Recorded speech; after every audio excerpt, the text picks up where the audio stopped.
Boys and girls, this is called Pluto's New Friends.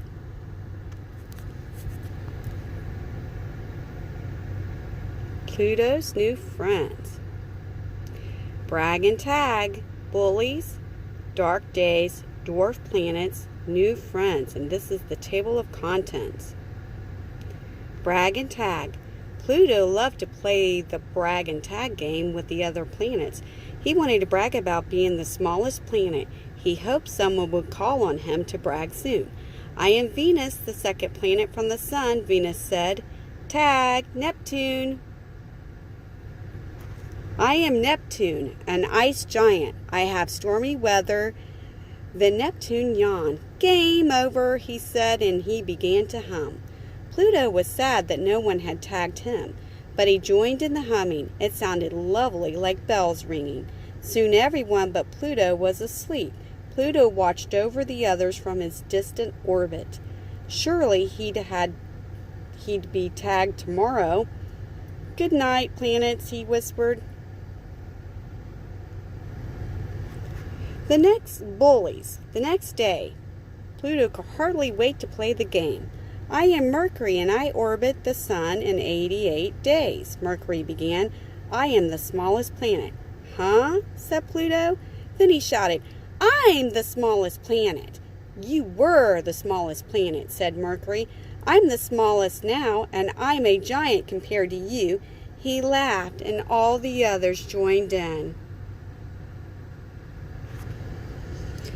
We voted, and you're no longer a planet, said Earth. Since when? Since the other day, Mars answered. You are too tiny to be a planet, and you have a messy orbit as well. But, Pluto said, I orbit the sun just like the rest of you.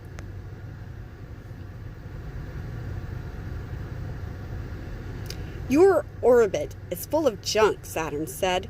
Look at all the rocks and ice chunks. Tisk, tisk, very messy indeed, added Venus.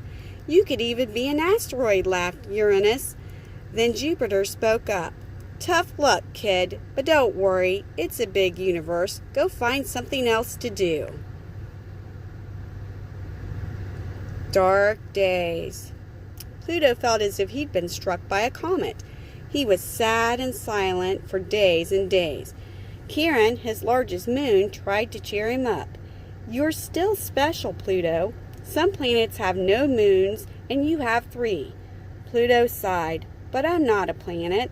I could have 1,000,000 moons, and it wouldn't matter. I'm a nobody.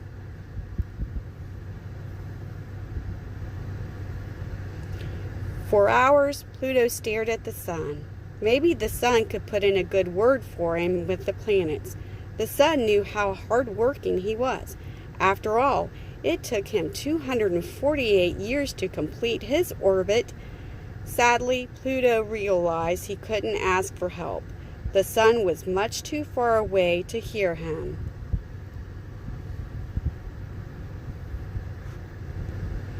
Pluto looked away from the sun beyond the planets. He spent days looking at stars, comets, and asteroids. Then one day he looked up and saw someone like him, only bigger.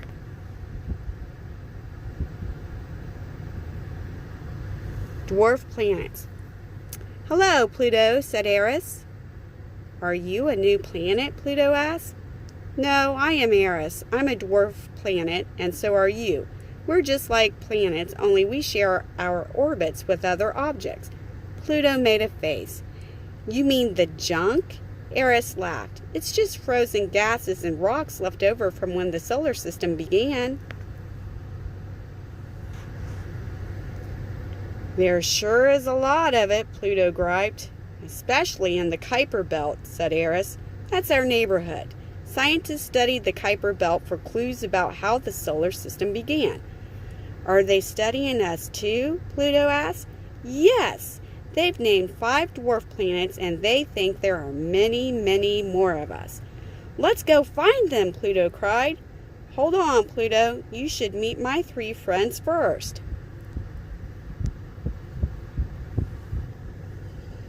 New friends.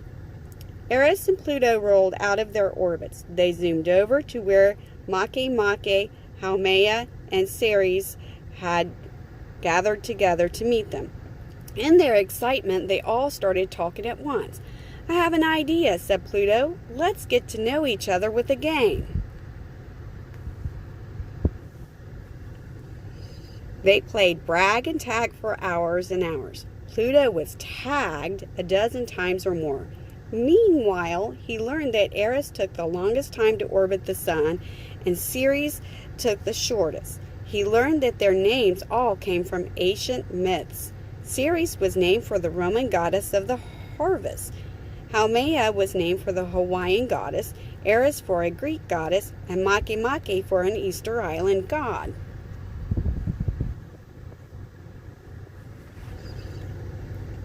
"I am named for the Roman god of underworld," said Pluto. "I am proud to be a dwarf planet with my new friends."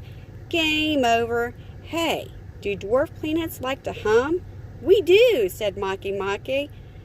A new harmony of voices rang out. It was simply lovely to hear. Boys and girls, this story is a fiction story, but there are some nonfiction facts about the story. Why do you suppose that the author mixed fiction and nonfiction together in this story? Makes me wonder. Until next time, have fun reading and stay safe. Love, Miss Ely.